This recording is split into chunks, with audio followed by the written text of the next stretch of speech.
In the vast and ever-expanding world of literature, certain stories transcend time and culture, standing as pillars of human creativity and insight.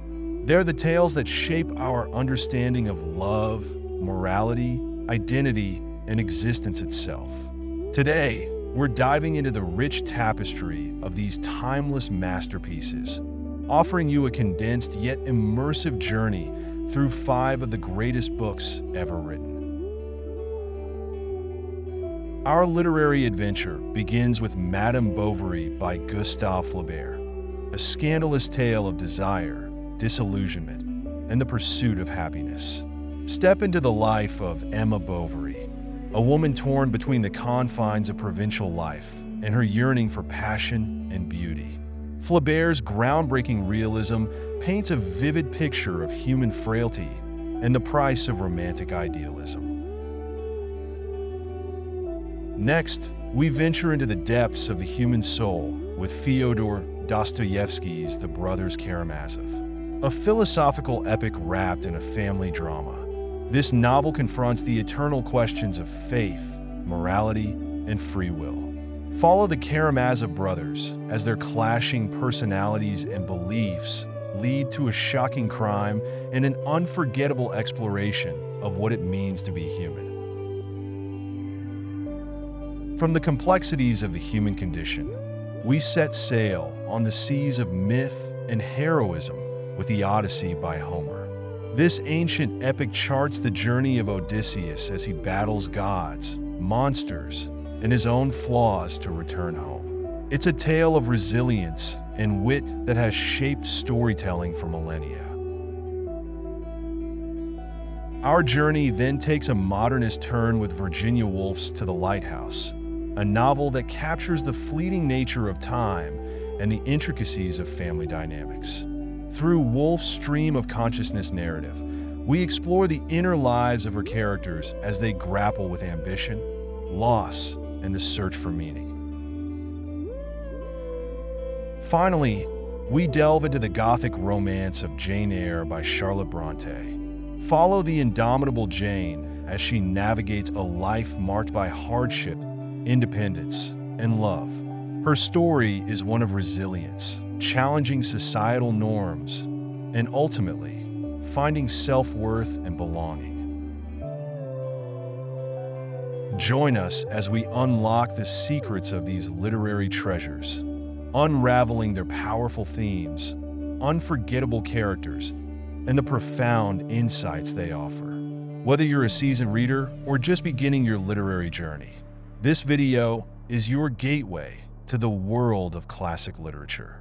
Let's get started. Imagine a quiet countryside in 19th century France, where gentle hills roll beneath a wide sky and small towns doze under the weight of tradition and routine. Here, in this provincial world, a young woman named Emma Bovary enters into a life that promises safety and comfort, yet fails to ignite the passion she has long nurtured in secret. Gustave Flaubert's Madame Bovary takes us on a journey through Emma's dreams, disappointments, and the dangerous allure of forbidden desires. It is a story that begins with ordinary hopes and ends in tragedy, a tale of how illusions can slowly erode the soul when reality stands firm and unyielding. Our story opens with a glimpse into the early life of Charles Bovary, Emma's future husband, though at this point we know nothing of Emma. We first meet Charles as a young boy, introduced in a classroom scene that already suggests something unremarkable about his personality.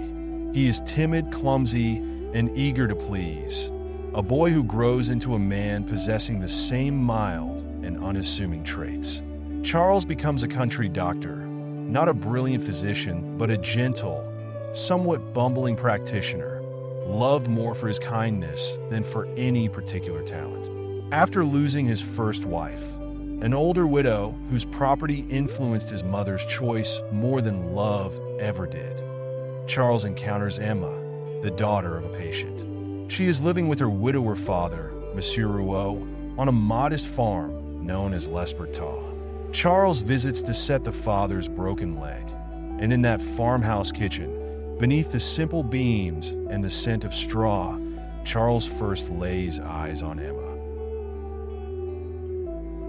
Emma Rouault is a striking young woman with dark hair and expressive eyes, educated in a convent and filled with romantic notions fed by countless novels of chivalry and passion. She dreams of elegant gowns, moonlit balls, noble sacrifices, and eternal love. She craves an escape from the dull rhythms of rural life and yearns for the kind of grand romance she has read about but never seen. When Charles, a kind and gentle doctor, begins to call more frequently under the guise of checking her father's leg, Emma senses a change in her destiny. Charles is smitten. To him, Emma is exquisite, delicate, and refined. He believes he has found his soulmate, though he barely understands her inner world. After a suitable period, Charles asks for Emma's hand in marriage. Eager for a new life, Emma accepts. She sees marriage not simply as a bond between two people, but as a promise of something greater, a window into a world of splendor and emotion. Their wedding day is a bucolic celebration, with tables set out on the farmyard grass, neighbors gathered beneath garlands, and the scent of fresh bread and wine in the air. Emma, dressed beautifully, hopes that this day will open the door to a new chapter of excitement and happiness. Charles is radiant, if a bit awkward, overjoyed to have won Emma's heart. But as the music fades and the guests depart, the bride's heart feels a slight disappointment. The wedding, though pleasant, lacked the grandeur she imagined, the flourish of trumpets and aristocratic guests. The first seed of disillusionment is planted quietly in her soul. Charles decides to move to a different town, Unveiled, believing a new environment will suit his wife and his practice better. Unveiled is a sleepy place, a cluster of houses by a river, with fields stretching into the horizon. Life is slow here, the inn and pharmacy serving as social hubs. Emma sees the small houses with their modest gardens, and her heart sinks. This is not the glittering life she pictured. She settles into a routine with Charles, who adores her without condition, but his love is too simple, too ordinary. He believes that by providing comfort and stability, he will make Emma happy. But Emma thirsts for intensity, the fever of ardent love affairs, and the sophistication of high society gatherings. In Unveiled, Emma meets a cast of characters who will shape her destiny. Among them is Monsieur Homais, the town pharmacist, a self-important man who loves to pontificate on medicine and progress, always eager to criticize or advise. There is also Léon Dupuis, a young law clerk who shares many of Emma's romantic sensibilities. Early in their acquaintance, Emma and Léon discover a mutual love for music, art, and literature. Their conversations crackle with unspoken longing, each glance charged with possibilities. Léon is shy and respectful, and though neither confesses love, they sense a kinship that could easily blossom if circumstances allowed. Yet Emma remains Charles's wife. She fights an internal battle. Is it not sinful and wrong to desire more than what she has? The tension between her yearnings and her duty to the good-hearted Charles gnaws at her spirit. Emma's discontent grows. She tries to be the perfect wife, keeps the house in order, and even becomes pregnant. But pregnancy does not bring her joy. Instead, she feels trapped, and when her daughter Baird is born, Emma does not find maternal bliss, only another reminder that her life is ordinary and far from her dreams. The child is cared for by a wet nurse, and Emma remains distant, her emotional reserves dried by disappointment. Meanwhile, Léon, sensing that the closeness he desires is unattainable, decides to leave Yonville for Paris, hoping to study law. His departure wounds Emma more than she cares to admit. It's as if a small door to romance and understanding is closed. Just as Emma sinks deeper into melancholy, a new figure arrives in her life. Rodolphe Boulanger, a wealthy landowner, confident, worldly, and a bit cynical. Unlike Charles, who is all earnestness, Rodolphe approaches Emma with the calculating ease of a practiced seducer. At an agricultural fair, amidst the braying of livestock and the chatter of country folk, Rodolphe flirts with Emma, weaving words of admiration and subtle promises. The scene is brilliantly ironic. While local dignitaries extol the virtues of hard work and loyalty, Rodolphe murmurs to Emma about love's sweetness and the dullness of provincial existence. Emma, starved for passion, is enchanted. She soon falls into a secret affair with him, believing at last she has found the grand romance she deserves. In Rodolphe's presence, Emma feels alive. She dresses more elegantly, invests in expensive home decorations, and even becomes cruelly impatient with Charles, whose plain devotion now seems insufferable. She writes passionate letters to Rodolphe, dreams of running away with him, and imagines a new life of endless romance. But Rodolphe grows bored. He never intended a grand love story, only a dalliance to amuse himself. When Emma presses him to elope and start anew elsewhere, Rodolphe panics. He writes her a farewell letter, hiding his cowardice and false concern. The shock of this abandonment shatters Emma's illusions. One night, confronted by his sudden departure, she stands at her window, eyes filled with tears, and loses all hope. In despair, Emma attempts suicide by swallowing a handful of a home remedy, but it fails. She falls seriously ill, hovering between life and death for weeks, and Charles, terrified, nurses her back to health with tireless devotion. In this convalescence, Emma seems to rediscover a kind of peace, a religious fervor even, trying to repent her sins and accept her ordinary lot. Time passes, and Emma's resolve to be virtuous and content wanes. Soon after she recovers, Lyon returns to Unveiled, more self-assured and mature after his time in the city. Their connection rekindles, but now Emma is less innocent, more calculated. She and Lyon share secret meetings. Emma travels to Rouen for music lessons, but in reality, spends afternoons in a discreet hotel room with Lyon. This second affair is different. Lyon is not as worldly or cynical as Rodolphe, but he is also not the chivalrous knight Emma once imagined. Though he tries to satisfy her craving for romance, the truth is that their love is uneven, strained by Emma's insatiable demands and Lyon's growing anxiety about the risks they are taking.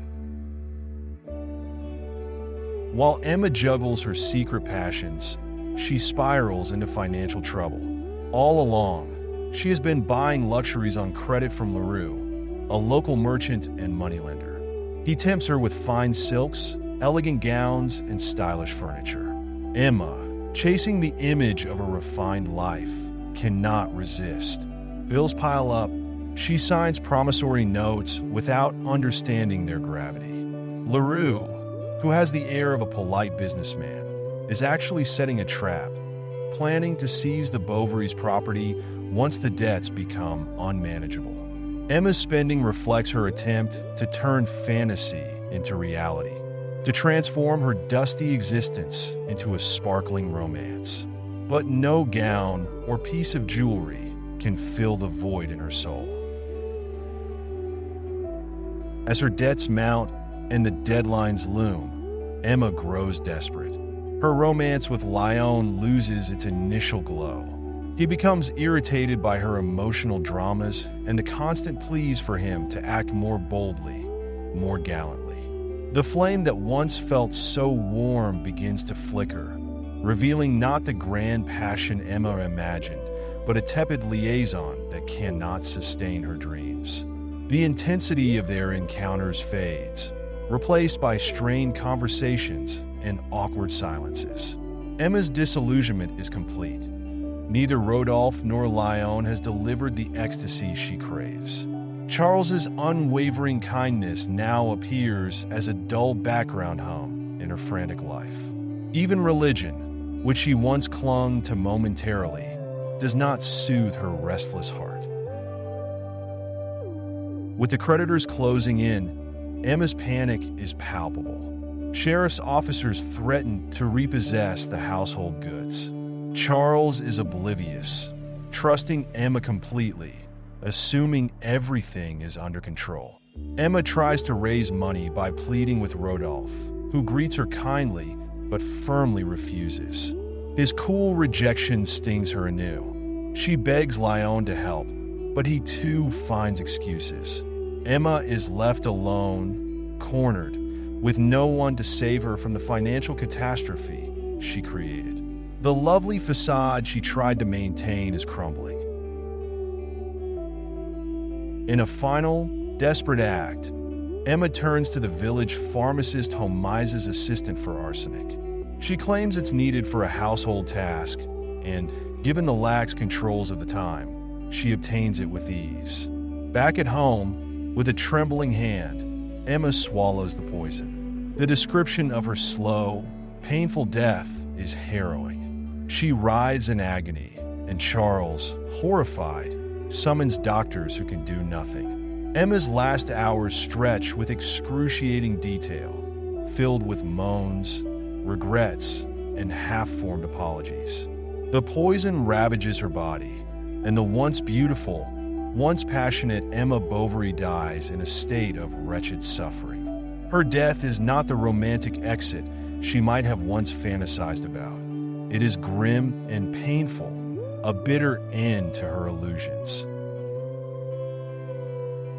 Charles is devastated. He loved Emma with all his heart and never understood her dissatisfaction. After her death, as he sorts through her belongings, Charles discovers letters revealing her affairs. At first, the shock is unimaginable. Emma's betrayals crush him, yet over time, the initial anger fades into a sorrowful acceptance. He cannot hate Emma. He can only mourn the woman he thought he knew. Charles's own health declines as he sinks into depression and financial ruin. Eventually, he dies as well, leaving their daughter Baird an orphan. Baird, the innocent child caught in this tragic web, ends up living with distant relatives and forced into humble labor at a cotton mill, symbolizing the utter collapse of the family's dreams. The novel ends not with triumph or redemption, but with a quiet understanding that life has continued without them, that the grand gestures Emma yearned for never materialized. Instead, the world goes on, indifferent and unchanged by their suffering. Madame Bovary's tragedy lies in the contradiction between Emma's romantic yearnings and the indifferent reality around her. She lived in a time and place where a woman with her aspirations found no outlet. The society Flaubert depicts is stiflingly narrow, filled with gossiping neighbors and conventional morality. Emma tries to transcend her circumstances through love affairs and material luxuries, but her attempts only dig her deeper into despair. In searching for meaning and excitement, she finds only false promises and exploitation. Emma Bovary's story is also Charles's story, Rodolphe's story, Lyon's story, and even Homaise's story. Each character embodies a different facet of provincial life. Charles's kindness mixed with naivety, Rodolphe's predatory charm and boredom, Lyon's weak-willed romanticism, and Homaise's bourgeois pomposity. Beneath the personal drama, there is a broader commentary on how people chase illusions and ignore the beauty or dignity that might be found in the simple, ordinary joys of life. The novel questions whether romantic ideals, inherited from literature and daydreams, can ever survive the dull grind of day-to-day living. Flaubert's style, though not directly visible in a summary, is famously precise and objective. He does not moralize openly. He presents Emma's despair without offering simple solutions. Instead, he gives us a richly detailed world, from the provincial market stalls to the stifling drawing rooms, to let us feel the weight of constraints that shape his characters' fates. The pacing of the novel, the attention to every nuance of expression and gesture, reinforces the themes of longing, disillusionment, and the search for meaning. By the end of Emma's journey, we see that every outward display of splendor she coveted was hollow inside, every love affair more fragile than she imagined, and every escape route blocked by the realities of class, money, and gender roles. The themes of Madame Bovary resonate beyond its 19th century setting. The tension between fantasy and reality, the longing for a more passionate existence, and the relentless dissatisfaction that comes from chasing impossible ideals are universal struggles.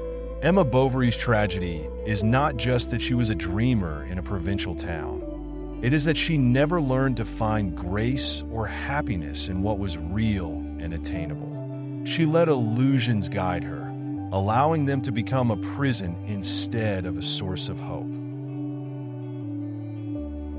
For a modern reader or viewer, Emma's plight can evoke both sympathy and frustration.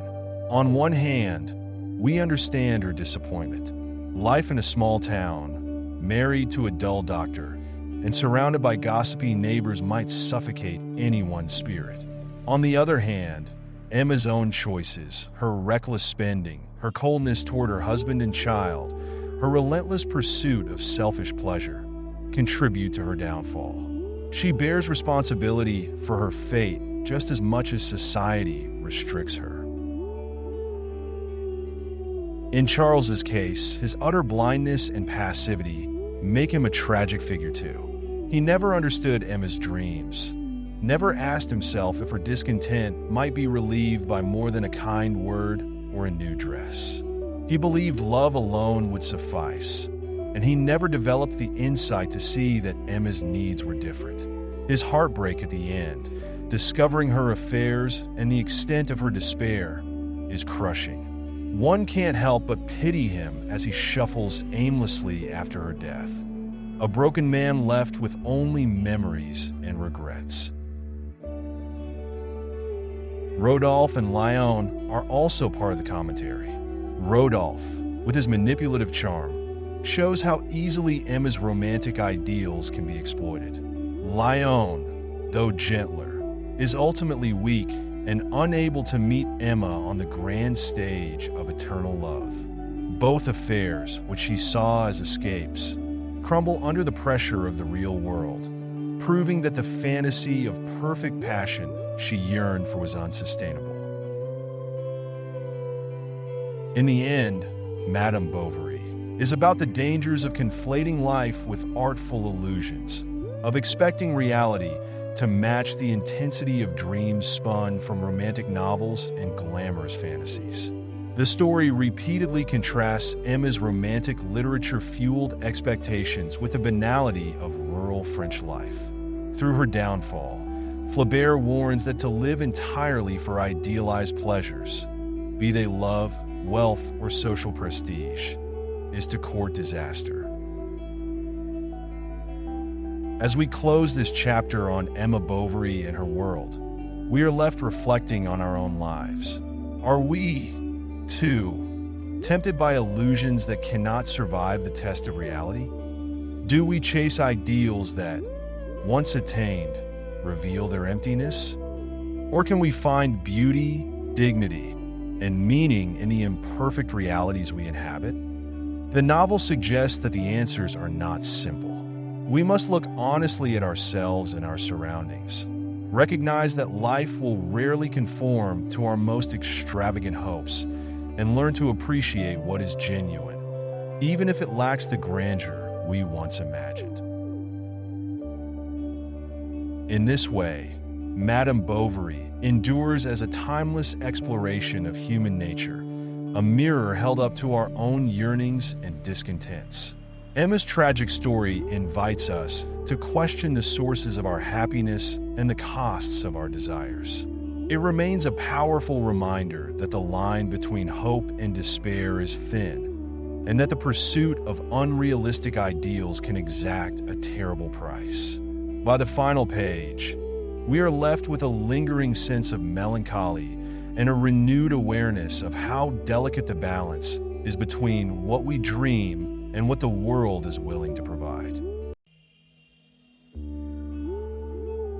Imagine a sprawling Russian town in the late 19th century, where the rural lanes are filled with the scent of damp earth and the quiet hum of everyday life. In this setting, a family story unfolds, brimming with passion, faith, doubt, and murder. This is the world of The Brothers Karamazov by Fyodor Dostoevsky, a novel that dives deep into the human soul, exploring questions of morality, justice, and the existence of God. It's a tale of three brothers, Dmitri, Ivan, and Alyosha Karamazov, and the father they simultaneously love, loathe, and fear. By its end, we've witnessed the heights and depths of human emotion, the complexity of spiritual struggles, and the relentless pressure of fate and conscience. Let's begin with the patriarch of the family, Fyodor Pavlovich Karamazov. He is an aging, wealthy landowner, but wealth alone doesn't define him. He's a buffoonish character, known for his greed, hedonism, and mocking laughter. Fyodor drinks too much, indulges too often, and thrives on provoking others. His house is filled with disorder and servants who neither respect him nor trust him. Yet he's managed to have 4 sons, or so it's believed, each embodying a different facet of human nature. Their mothers are gone, their childhood strained, and they all carry, to some extent, the burden of Fyodor's legacy, either fighting it off or succumbing to it. The eldest son, Dmitri, often called Mitya, is fiery and impulsive, raised more or less away from his father. He's a man of intense passions, prone to wild outbursts, capable of both great generosity and alarming violence. He's the brother who most closely resembles their father in temperament, chasing pleasure, often stumbling into debt, and yet longing, deep down, for something pure and noble. Ivan, the middle brother, is the intellectual, the skeptic, the cold thinker who grapples with logical arguments and metaphysical questions. He's thin, pale, introverted, and brilliant. Ivan wrestles with the problem of evil, the injustice of the world's suffering, and whether faith in God can be justified. He writes essays and engages in philosophical debates, all the while distancing himself emotionally from others. Inside him burns a quiet torment that words cannot easily soothe. Alyosha, the youngest legitimate son, stands in sharp contrast. He's gentle, spiritual, and kind, a novice at a local monastery at the story's start. Under the guidance of the wise elder Zosima, Alyosha seeks understanding, empathy, and reconciliation. He's the moral heart of the novel, the beacon of compassion, striving to bring unity where there is discord. And then there is Smerdyakov, a mysterious figure in the Karamazov household. Rumored to be Fyodor's illegitimate son, he's a sullen young man, quiet and cunning, raised in an atmosphere of contempt. He's a servant, a cook, and something more, a presence lurking in corners, listening, absorbing the tensions that crackle through the Karamazov home. The story truly gains momentum when all these characters converge in their hometown. Alyosha is pulled from the monastery into the family's orbit, partly because Elder Zosima encourages him to engage with the world rather than retreat from it. Dmitri, forever short of money, is locked in a bitter struggle with Fyodor over an inheritance. He's also entangled in romantic turmoil, He's engaged to one woman, Katerina Ivanovna, a proud and intelligent woman who loves him enough to lend him large sums of money. Yet Dmitri finds himself hopelessly infatuated with Grushenka, a bold and seductive local woman who's famously independent and revels in the attentions of men. Grushenka's allure sets father and son in direct competition. For Fyodor, lecherous and petty, also covets this beautiful, mercurial woman. This volatile mix sets the stage for an explosive conflict. In Fyodor's house, insults fly and suspicion grows. Dmitri, desperate for funds to pay back Katerina and secure Grushenka's love, grows increasingly enraged with his father, whom he believes is hoarding the money owed to him. Ivan watches from the sidelines, troubled by the family drama, yet reluctant to intervene. Alyosha attempts to mediate, but the tensions are too great. Meanwhile, Smerdyakov hovers in the background, quietly attentive, dropping hints and questions that shape the brothers' thinking. The emotional stakes rise with each encounter. Dmitri is seen prowling around the house at night, driven by jealousy and anger, once even striking his father. Fyodor fears his son's wrath and jokes grimly about his own murder, as if daring fate to take him. Ivan decides he's had enough and plans to leave town, traveling on business, possibly to free himself from the grim atmosphere. Alyosha tries to follow Elder Zosima's spiritual guidance. Zosima teaches that love and forgiveness are paramount, and that each person must accept responsibility for the sins of all humanity. This teaching resonates deeply with Alyosha's soul, but how can it solve the immediate crises? One pivotal thread in the book is the philosophical dialogue between Ivan and Alyosha. In one famous conversation, Ivan confesses that he cannot accept a world where innocent children suffer, where evil goes unpunished. He recites haunting stories of cruelty and laments that no promised heavenly harmony can justify such horrors. Alyosha listens, heartbroken but unwavering in his faith that love, understanding, and moral striving have meaning. Ivan's inner turmoil grows. He finds himself torn between moral outrage and a desire to be free from moral constraints.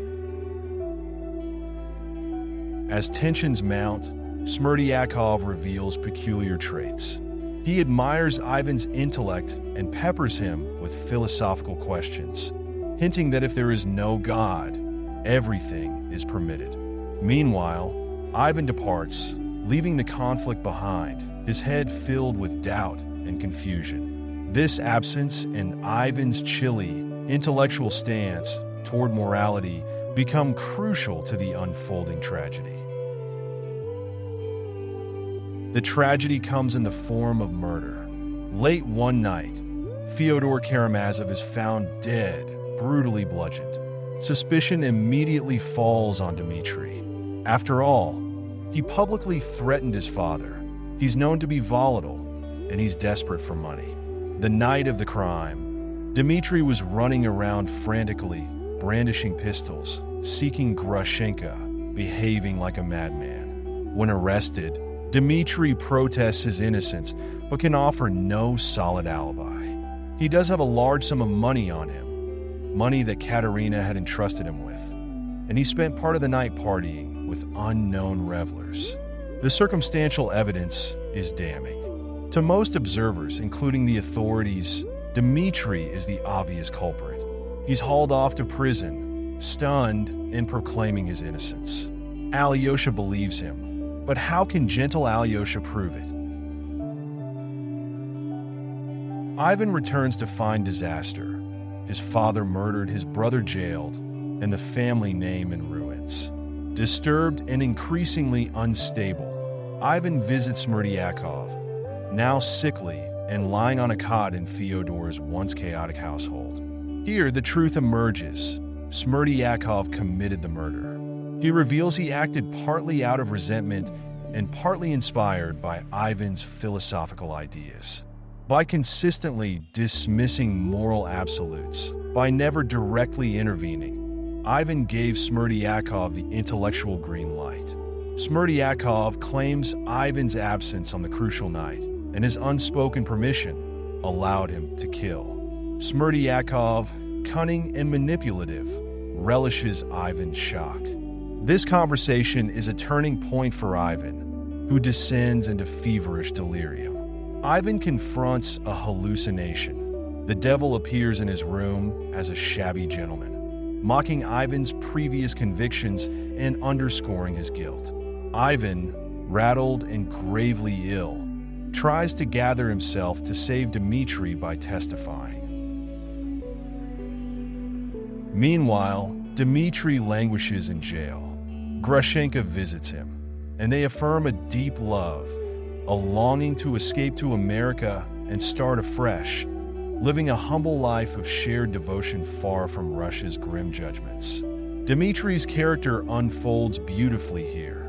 Once a reckless seeker of pleasure, he now shows remorse, longing for moral rebirth. Grushenka, too, transforms from a capricious coquette into a tender companion, willing to share his fate. Their plan is filled with a kind of desperate romance, but the law weighs heavily against Dmitri. The trial that follows is a dramatic centerpiece of the novel. The courtroom teems with spectators, officials, townsfolk, gossips, all hungry for scandal. The prosecutor paints Dmitri as a depraved sensualist who murdered his father for money. The defense tries to show that Dmitri, though flawed, is not a killer and points to inconsistencies in the evidence. Witnesses parade through, including Katerina Ivanovna, who brings letters and recounts past incidents. Katerina's testimony proves devastating to Dmitri. In a moment of panic, she had once tried to trap Dmitri into making a false promise, and now her pride and hurt feelings lead her to present damning evidence against him. Later, she regrets her actions, but the damage is done. Ivan tries to intervene, rushing into the courtroom, half mad, to proclaim Dmitri's innocence and reveal that Smerdyakov is the true murderer. But Smerdyakov, having anticipated such a crisis, has hanged himself, leaving no direct confirmation. Ivan's erratic, feverish outburst does more harm than good, appearing to the court as the ravings of a lunatic. The jury, swayed by the prosecutor's narrative and unimpressed by the last-minute confusion, convicts Dmitri. The sentence is harsh: years of hard labor in Siberia. In the aftermath, the brothers confront their shattered fortunes. Alyosha remains a pillar of kindness, consoling Katerina Ivanovna and trying to bring solace to all who suffer. Dmitri's soul, though imprisoned, finds a strange peace in adversity. He begins to accept moral responsibility for his past actions. Though he did not kill his father, he acknowledges he contributed to the chaos and hatred that led to the crime. There's talk of plotting an escape for Dmitri, with Grushenka by his side, and Alyosha encourages them to find hope in a future life. Though bleak, there's a spark of redemption in Dmitri's soul. He's learned through suffering, which Dostoevsky suggests is often the path to moral clarity. Ivan's fate is more ambiguous. Mentally shattered, he hovers between lucidity and madness, grappling forever with the philosophical demons he unleashed. The novel does not provide a neat resolution for him. Alyosha, on the other hand, emerges as the moral center and spiritual anchor. He befriends a group of schoolboys who mourn the death of a friend, consoling them with words of brotherhood and faith. In this gentle scene, the novel ends. Alyosha gives the children hope and a vision of love transcending death, offering a glimmer that humanity can find meaning despite sorrow. Throughout this intense narrative, Dostoevsky weaves themes that resonate far beyond 19th century Russia. The tension between faith and doubt, embodied in Ivan's existential questions, still speaks to modern readers struggling with belief in an unjust world. The conflict between carnal desire and spiritual aspiration, visible in Dmitri's journey, reflects eternal human struggles for self-mastery. The problem of evil, why do innocent beings suffer? And the quest for redemption through suffering and love are timeless philosophical dilemmas. Morally, the book suggests that without a higher spiritual framework, people risk moral anarchy, as hinted by Ivan's everything is permitted logic. Yet Dostoevsky doesn't straightforwardly preach. Instead, he shows every character wrestling with their conscience, forging their moral destiny through choices made in darkness and confusion. Elder Zosima's teachings, sprinkled throughout Alyosha's journey, offer a vision of universal responsibility and compassion, suggesting that true healing comes from empathy, understanding, and forgiveness. The sociocultural setting also matters. The Russia of the Brothers Karamazov is on the brink of modernization, torn between old religious traditions and emerging secular philosophies.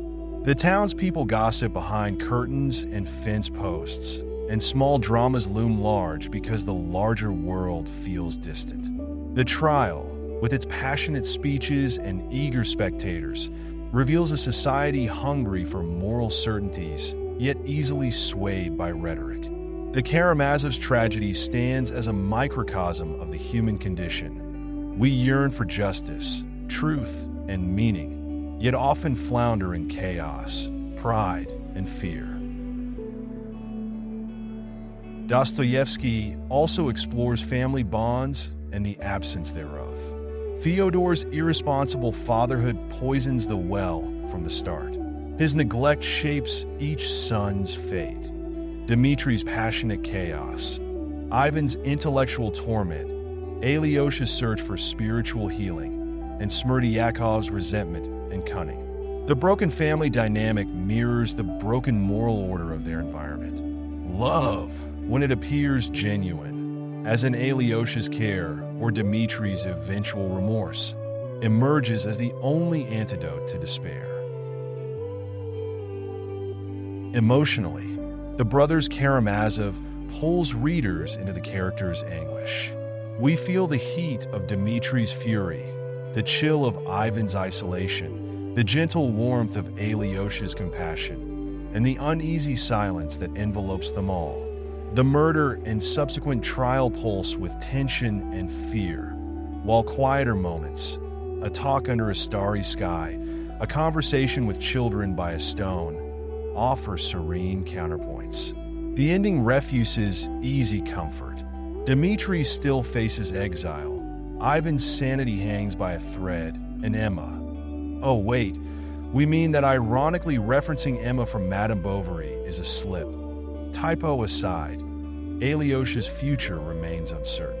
Yet hope persists in the form of Alyosha's love and moral clarity. The book concludes not with a neat resolution, but with an invitation to look at life honestly, accept its burdens, and strive for goodness regardless. For a modern audience, The Brothers Karamazov remains as gripping and profound as ever. We sympathize with characters who feel misunderstood and trapped by societal norms. We share their confusion over faith and reason, their hunger for justice, their fear that love might not conquer all. The novel's message transcends time. Each human being must choose how to live, balancing the wild storms of emotion and the quiet voice of conscience. The line between freedom and chaos is fine indeed. In the end, The Brothers Karamazov stands as Dostoevsky's monumental exploration of the human heart. It shows us love blooming amid hatred, faith flickering amid doubt, and redemption, if possible, emerging through suffering and humility. When we turn the last page, we carry away a renewed understanding of ourselves, that we are, each of us, part Dmitri's passion, part Ivan's intellect, part Alyosha's spirit, and even part Smerdiakov's dark cynicism. Recognizing these parts within us is the first step toward moral awakening. The novel never pretends the journey is easy. It only promises that the struggle itself, the earnest attempt to find truth and goodness, is what makes us truly human.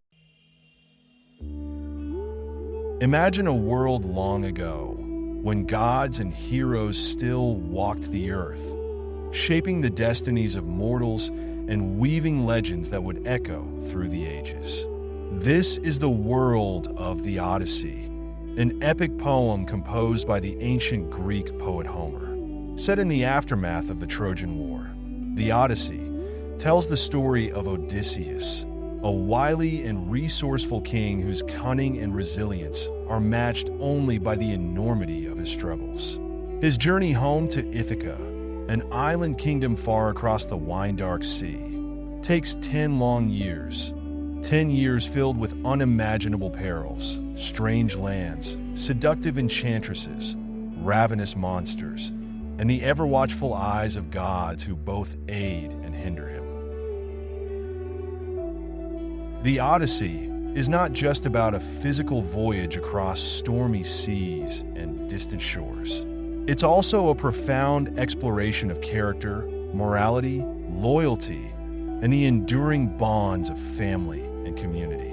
Odysseus's battles are not only with external foes, cyclopes, cannibals, and monsters, but with his own heart, mind, and desires. His struggles mirror our own eternal questions. What does it mean to be true to oneself and one's family? How do we maintain hope and dignity amidst chaos and despair? How do we withstand temptation, remain faithful, and find the courage to return home? Our story begins not with Odysseus himself, but in Ithaca, the home he left behind 20 years earlier. A full decade of war at Troy has ended, and another decade has passed since that victorious, bloody conclusion. Yet Odysseus, the brilliant strategist who conceived the Trojan horse, has not returned. In Ithaca's great hall, chaos reigns. Dozens of suitors, arrogant, gluttonous, selfish young nobles, have invaded Odysseus's palace, feasting on his wealth and pressing his faithful wife, Queen Penelope, to choose one of them as her new husband. Penelope mourns her absent king, weaving and unweaving a burial shroud to delay choosing among these unworthy men. Her cleverness matches Odysseus's. Through trickery, she buys time, hoping beyond hope that Odysseus will return. But Odysseus's fate is uncertain. Held captive by the nymph Calypso on her lush island of Ogygia, he yearns for home. Though Calypso offers him immortality and eternal pleasure, Odysseus longs only to return to the mortal life he built, to see his wife and his son.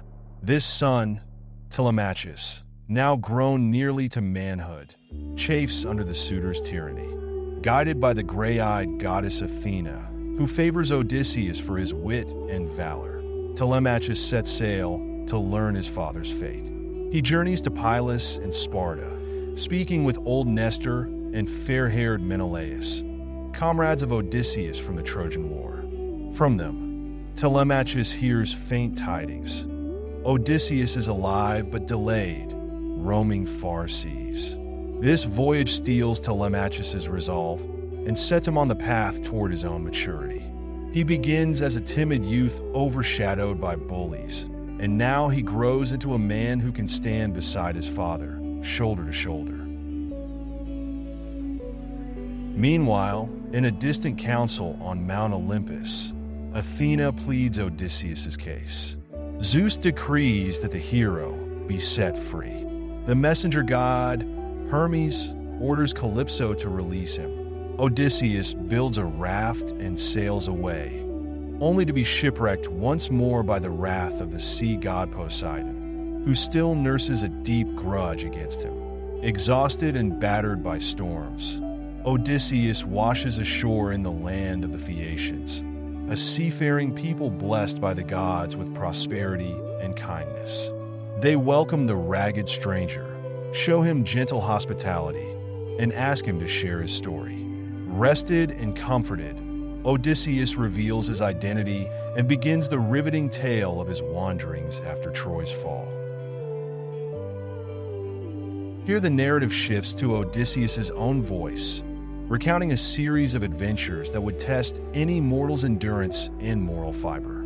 First, he speaks of the land of the Lotus Eaters, where his men nearly lose themselves in a blissful forgetfulness induced by a magical flower.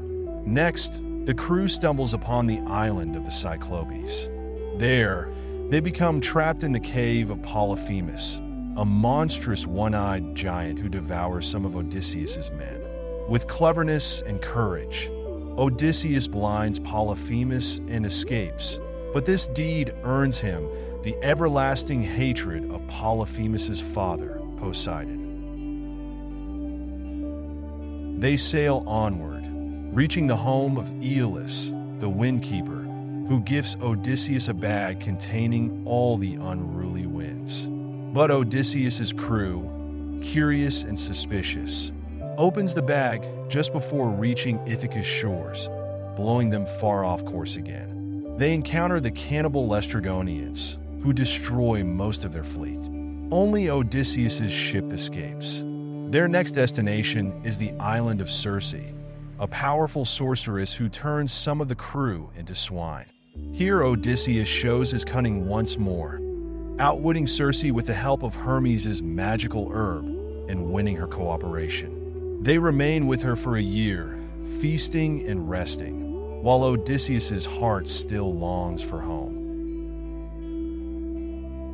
Circe eventually directs Odysseus to descend into the underworld to seek the wisdom of the blind prophet Tiresias.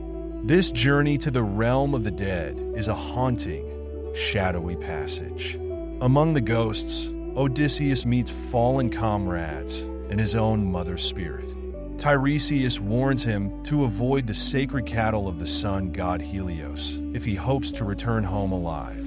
Odysseus emerges from the underworld with heavy knowledge and a deeper understanding of mortality and fate. After returning to Circe's island, he sets sail again, navigating past the irresistible sirens, whose enchanting song lures sailors to their doom, by plugging his men's ears with wax and having himself bound to the mast. The journey grows increasingly perilous. Odysseus chooses to brave Scylla, a six-headed monster perched on a cliff, rather than risk the whirlpool Charybdis. Though he loses 6 men to Scylla's snapping jaws, the ship sails onward.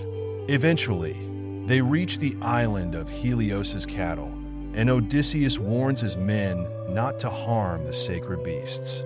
But hunger and desperation drive them to slaughter the cattle while Odysseus sleeps. Helios demands revenge, and Zeus obliterates Odysseus' ship with a thunderbolt. Only Odysseus survives, clinging to a piece of wreckage, drifting until he reaches Ogygia, the island of Calypso, where he remains stranded for 7 years. Having told this extraordinary tale to the Phaeacians, Odysseus wins their sympathy. They gift him passage home, ferrying him secretly to Ithaca's shore.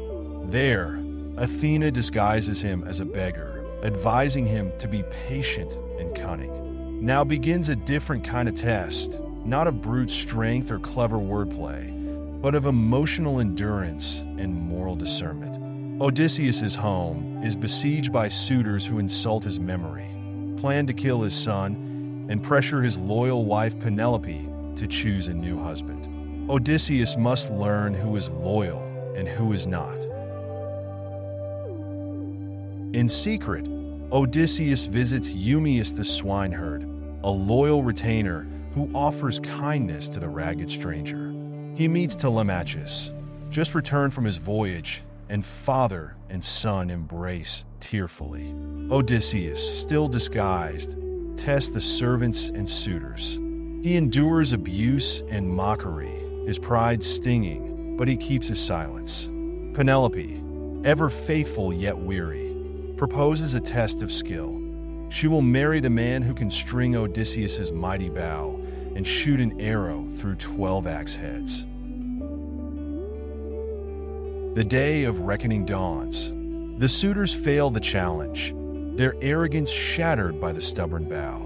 Odysseus, still in the beggar's guise, steps forward and effortlessly strings it. In a sudden, explosive moment of truth, he casts off his disguise and unleashes his vengeance on the suitors. With Telemachus, Eumaeus, and other loyal allies, he slays them, restoring honor and order to his hall. Justice is bloody and swift. Yet even after this grim triumph, Odysseus must prove himself to Penelope, who has become cautious after decades of heartbreak and false hopes. She tests him by mentioning their marriage bed, which he crafted from a living olive tree. His intimate knowledge convinces her that this truly is her long-lost husband. The couple's reunion is profoundly moving. Tears, laughter, disbelief, and finally a quiet joy settle in the lamplit chamber. Odysseus's journey is complete, but not without cost. In the final chapters, Odysseus visits his aged father, Laertes, who sobs at his son's return. Some of the townspeople seek vengeance for their slain kin. Athena intervenes, commanding peace. The cycle of violence and feud is arrested by divine decree. Harmony and order are restored, at least for now. Throughout this intense narrative, Homer weaves universal themes that still ring true today. The Odyssey resonates because it explores what it means to be human, to suffer and hope, to wander and yearn for home, to love and lose, to fail and try again. We see in Odysseus a complex hero, cunning, flawed, courageous, proud, and endlessly determined. We empathize with Penelope's unwavering faith, Telemachus's growth into manhood, and the moral dilemmas faced by each character as they navigate a world ruled by capricious gods, harsh nature, and fragile human bonds. The tension between faith and doubt is present in every prayer and sacrifice made to the gods, who can be both protectors and tormentors. The longing for justice and meaning emerges in Odysseus' struggle to reclaim his home and name. The tension between reason and passion shows up in nearly every trial he faces. When to use force, when to negotiate, when to trust, and when to deceive. Carnal desire and spiritual aspiration intertwine as well. Odysseus and his crew face temptations, from the lotus eaters who promise oblivion to the sirens who lure them with seductive songs. They must learn to master themselves, to remain faithful to their ultimate goal despite temptations that promise immediate pleasure. In the face of monstrous threats and divine whims, the search for a moral compass becomes crucial. Odysseus is not perfect. He's cunning, sometimes cruel, occasionally boastful, but he grows through his hardships, learning compassion and understanding the value of loyalty and honesty. His homecoming is more than a return to Ithaca's shores. It's a moral homecoming, a restoration of rightful order, a healing of old wounds. For a modern audience, the Odyssey remains gripping and familiar. We empathize with characters misunderstood and burdened by duty. We recognize the conflicts between personal desire and societal expectation, between heroism and humility. The poem's message transcends time. We must each find a way to navigate chaos, trust our wits and moral compass, and have faith that even after immense hardship, love and understanding can prevail. In the end, the Odyssey stands as one of the great foundational epics of Western literature, a mirror held up to the human condition. It shows us courage tested against cruelty, hope tempered by despair, and the unstoppable longing for home that defines us. We leave the story with a renewed understanding of perseverance, the necessity of cunning and courage, and the profound comfort of reunion and forgiveness. Odysseus's journey, with all its twists and turns, is a roadmap not just for heroes of old, but for anyone who struggles through life's storms seeking a safe harbor and the warm glow of a lamp in a familiar window. At its core, the Odyssey teaches that even after the darkest nights, after the wildest storms, there is the promise of dawn, and with it, the chance to return to what we hold dear, having grown wiser, humbler, and more human than before. Picture yourself on a remote island off the coast of Scotland, standing near a large, old-fashioned summer house that seems both grand and humble at once, its sturdy stone walls and wide windows looking out over a restless sea. It is the early 20th century, just before the outbreak of World War I, and this summer house belongs to the Ramsay family. They have gathered here with a handful of friends, scholars, artists, and admirers to enjoy a long, languid holiday. Outside, the landscape is dramatic. Sky, ocean, and rolling hills stretch in every direction. Just across the bay, a distant lighthouse rises from a small, rocky outcrop, standing like a watchful sentinel. It's this structure, the lighthouse, that will come to symbolize so many things: a promise deferred, a vision pursued, and the mysterious ways in which time changes all that we understand about ourselves and the people we love. Welcome to the world of To the Lighthouse, a novel by Virginia Woolf, where the plot ebbs and flows as gently and sometimes as turbulently as ocean tides.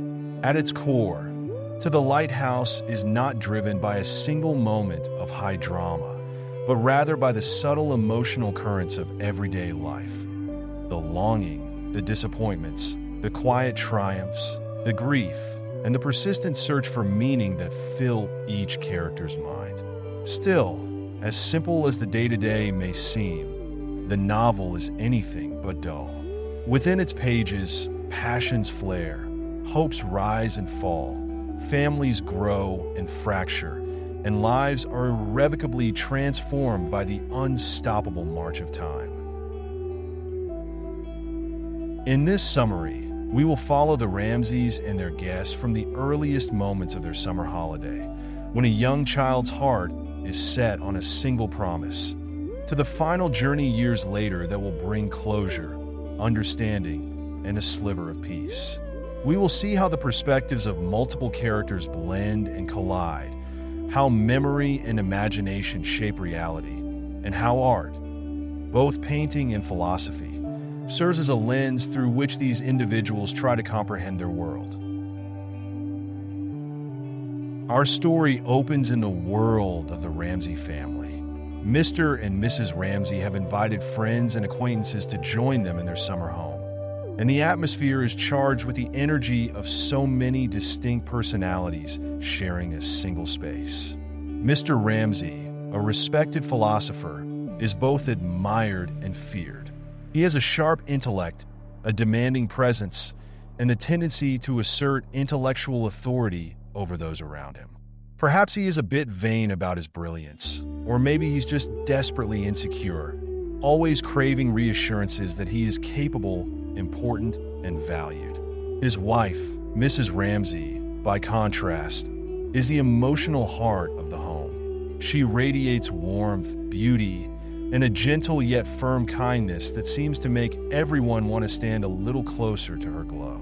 She creates harmony out of discord, soothes worries, and nurtures fragile egos, often quietly, without fuss, but with lasting impact. She is the gravitational center pulling everyone into a gentle orbit. Among the Ramsay children, the one who stands out immediately is young James.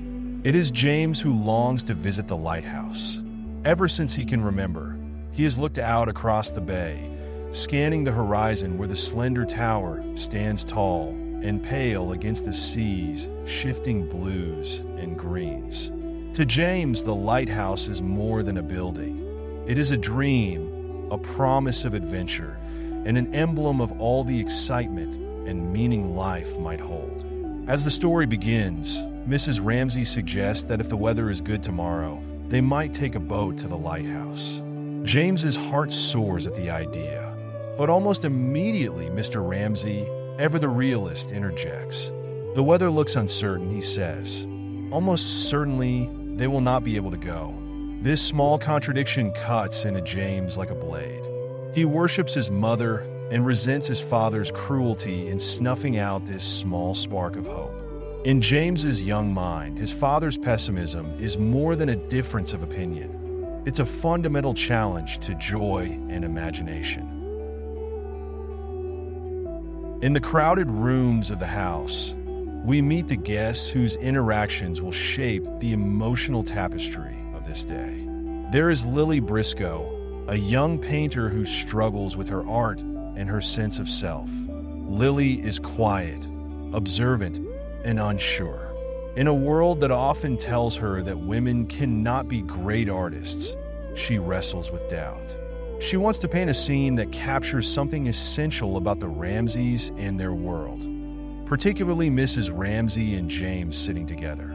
But she's not sure how to stabilize the composition. She's caught between how others expect her to see the world and the way she truly sees it. Then there's Charles Tansley, a young intellectual who idolizes Mr. Ramsay. Tansley is prickly, self-important, and quick to criticize.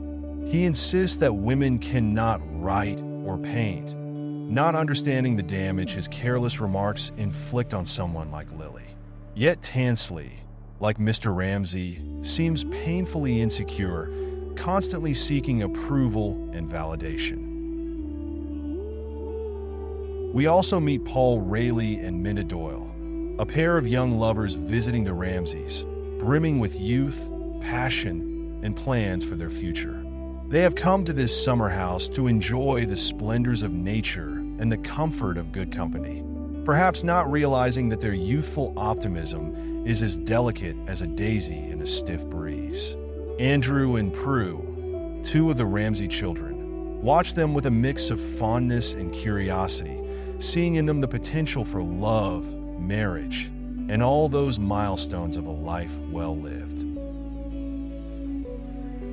As day turns to evening, Mrs. Ramsay effortlessly orchestrates a grand dinner that will become a central moment of togetherness.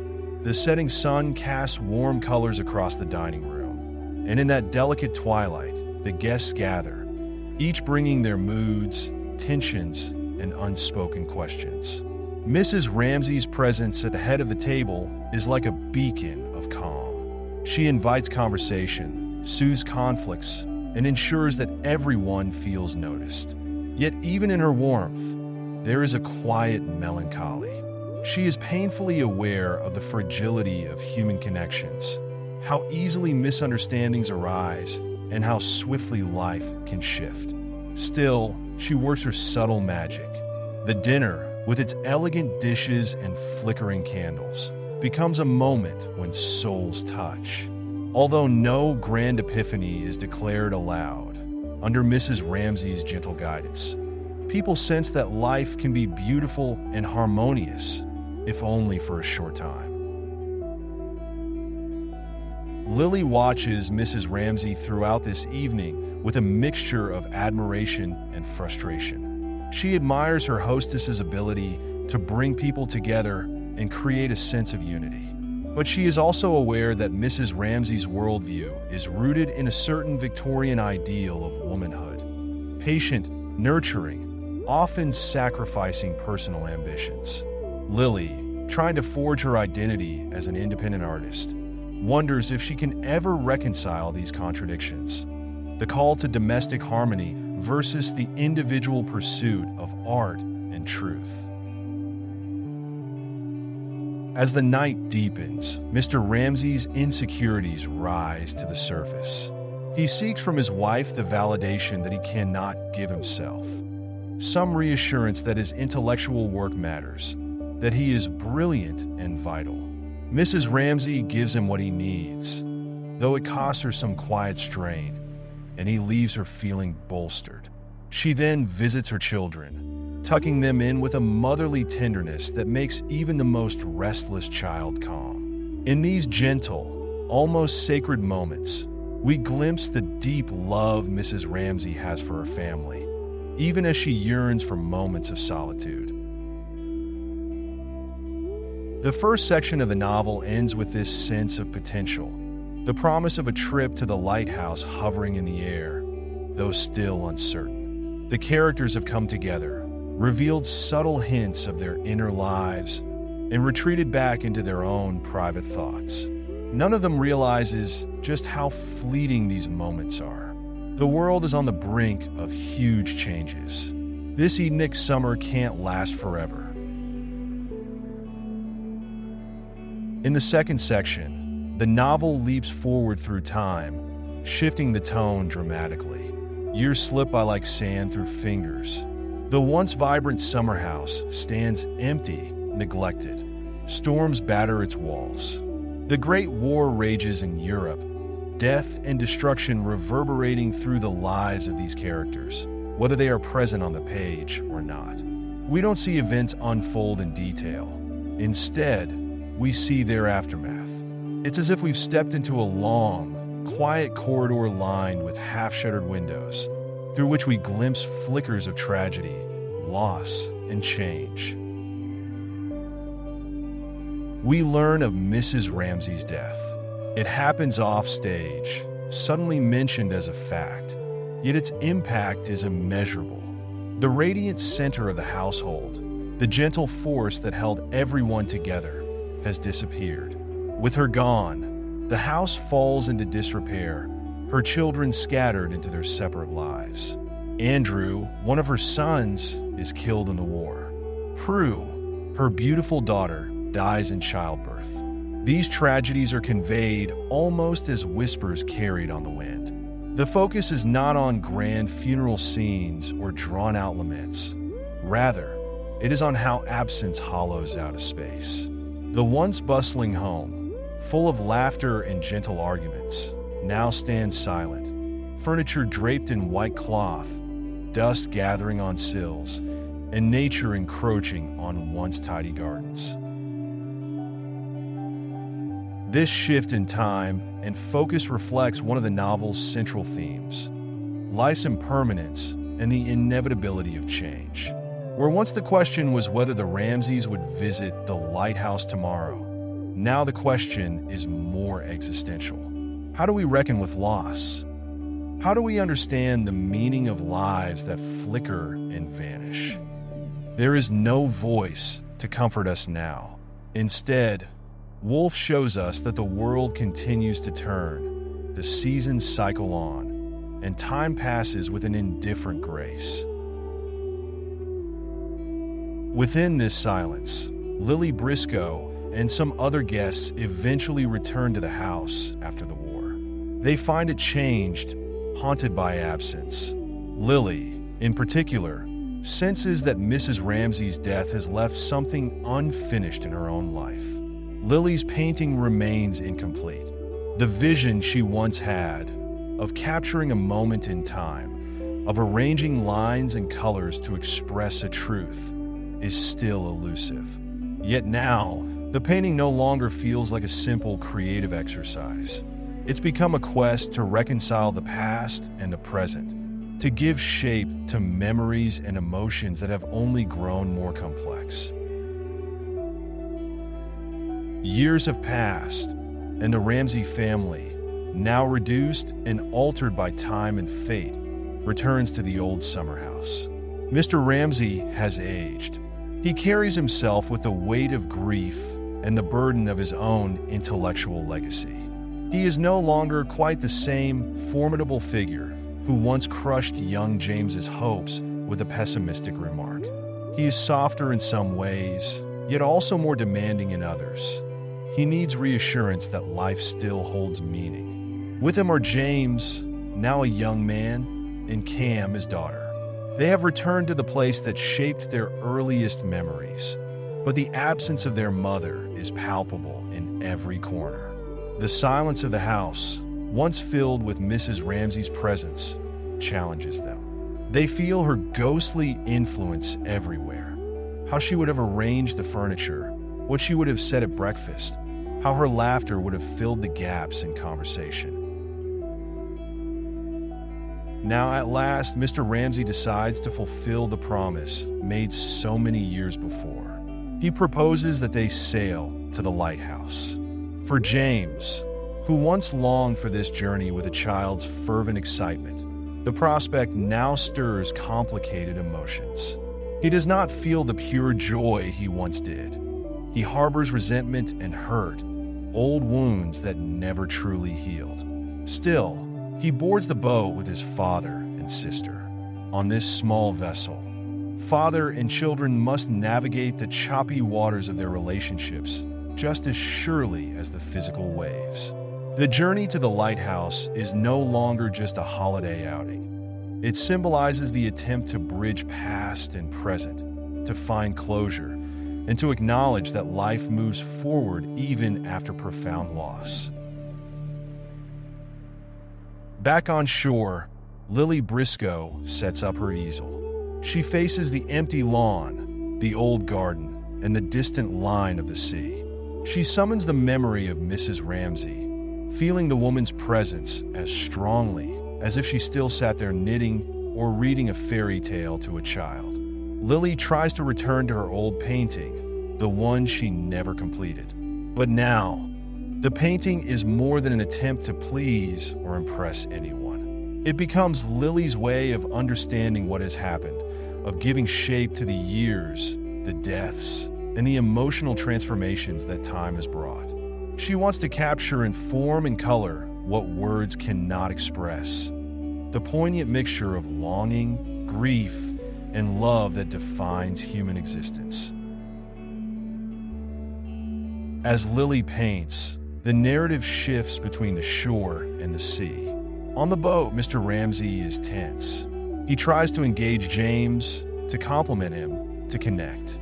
James, standing at the tiller, navigates the boat and focuses on the horizon. There's an unspoken tension. Will James finally earn his father's praise? And does he even want it anymore? Will Cam break the silence and acknowledge the loss they all feel so keenly? The physical journey to the lighthouse is fraught with emotional undercurrents. Every glance, every word, every adjustment of the sail carries weight. On shore, Lily battles her own demons. She struggles with the line in her painting, how to place this brushstroke, how to balance the composition. The act of painting becomes a metaphor for making sense of life. Just as she tries to harmonize colors and shapes on her canvas, she attempts to harmonize the contradictory truths of her memories. She remembers Mrs. Ramsay's quiet power, her ability to bring harmony without suppressing individuality. She recalls that long-ago evening meal, the light shining on the fruit bowl, the subtle glances and smiles that created a momentary perfection. She thinks of Charles Tansley's sneers and the limitations placed on women artists. She thinks of love, friendship, and the uncanny passage of time. With each carefully placed brushstroke, Lily aims to forge a coherent picture from these scattered shards of memory. As she works, she feels closer to something like a revelation. On the boat, as they approach the lighthouse, James and Cam silently acknowledge their father's presence. Mr. Ramsay, so long starved for reassurance and understanding, does not receive a grand declaration of love. Instead, he receives something subtler, the absence of open hostility, a tacit willingness to share this moment. James, now older, sees the lighthouse not as a magical symbol of childhood longing, but as a solid, real structure, stripped of the romantic aura it once held. And yet, reaching it feels significant. The journey itself, though fraught, has brought them closer to an unspoken reconciliation. They cannot recapture the innocence of the past, but they can accept the present. Reaching the lighthouse acknowledges the passage of time and the necessity of confronting life's realities, even when they disappoint the dreams of youth. Meanwhile, Lily's brush hovers over the canvas. In a final intuitive gesture, she places a line in her painting that completes it. This is not a literal completion. There's no official audience, no critical acclaim. But for Lily, it is a moment of personal fulfillment. She feels a sense of resolution, of having expressed something essential. She has managed to capture, in shape and color, the ephemeral truth that Mrs. Ramsay represented.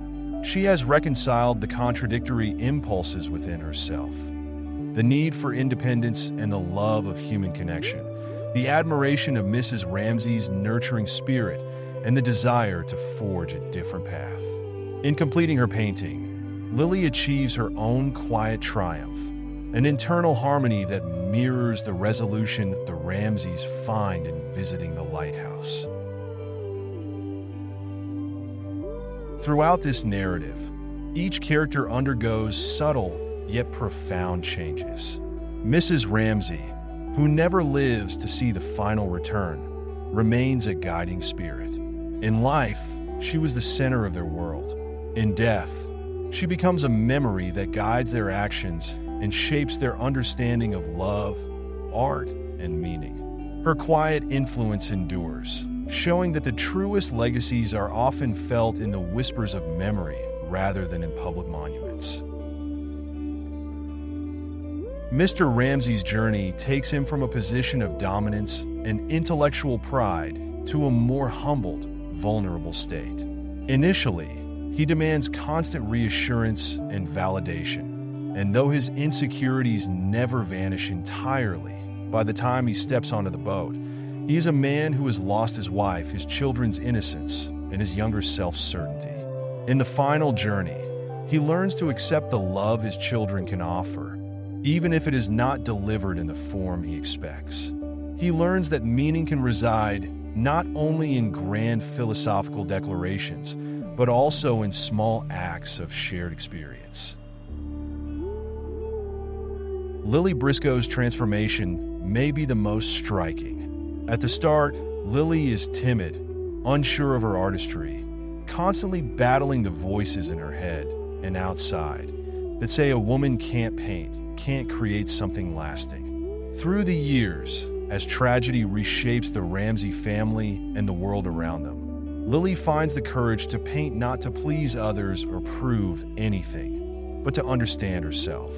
By the end of the novel, she has found her artistic vision. She sees that art can bring order to chaos, can hold on to fleeting moments, and can honor people long gone by giving their presence a form that defies time's erasures.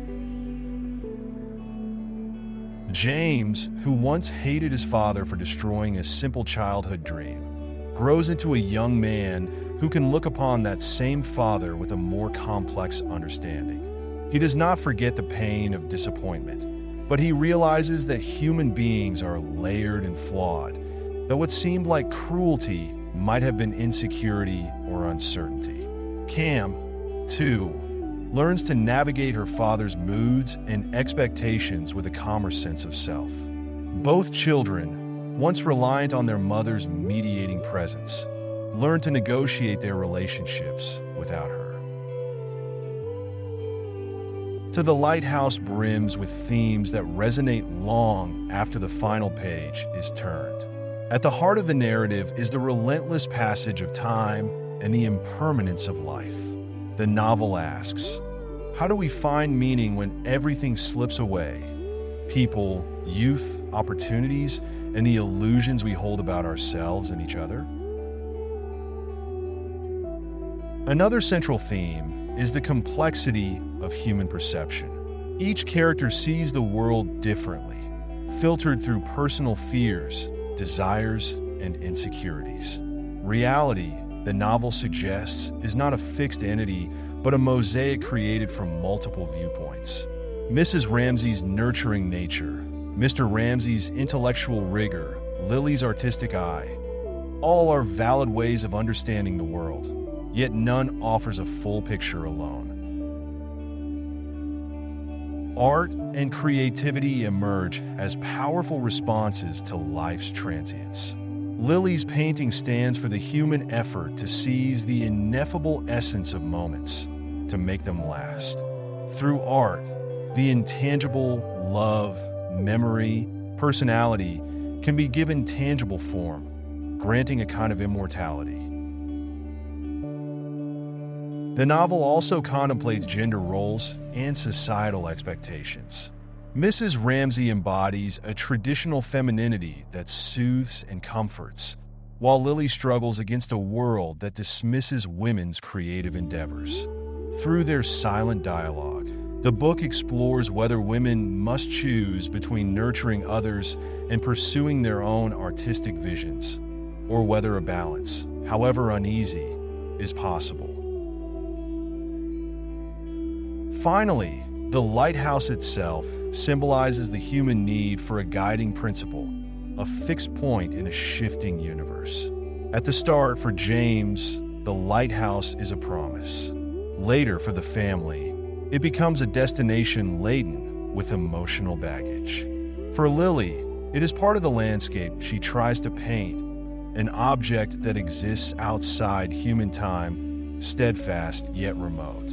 The lighthouse endures while people come and go, suffer and rejoice, love and lose. It stands as a beacon both of hope and of the stark reality that life continues onward, no matter what befalls us.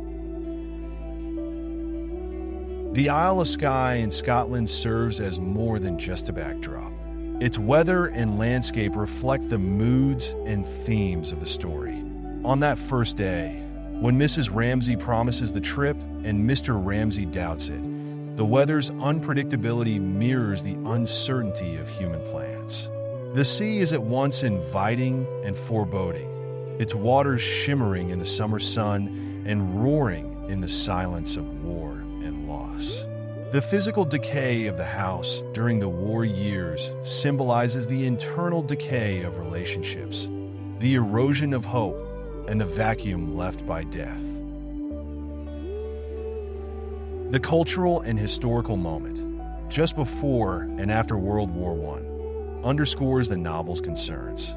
The world that Mrs. Ramsay knew, rooted in Victorian ideals and relative stability, disintegrates. In its place arises a more modern, fragmented era where old assurances no longer hold. Characters must adapt to new social and artistic frontiers. Lily's painting, forging new ground for female artistry, and Mr. Ramsay's faltering philosophical constructs highlight a world in flux. The shifting cultural landscape demands that each character find new ways to connect with others and to anchor themselves against life's uncertainties. Reading To the Lighthouse, or, in this case, immersing ourselves in its story through this detailed summary, is not about linear plot points or shocking twists. It's about feeling the weight of a silence in a formerly bustling room, the ache of regret when a parent's love feels conditional, the quiet triumph of creating something meaningful out of chaos. Woolf invites us to inhabit these characters' minds, to feel their longing, their frustration, their rare but intense joys. We come to understand that what truly matters are not the big events that history books record, the wars, the treaties, the inventions, but the subtle movements of the human heart, the dinner conversations, the dreams that never came true, and the paintings that try to pin down a fleeting moment.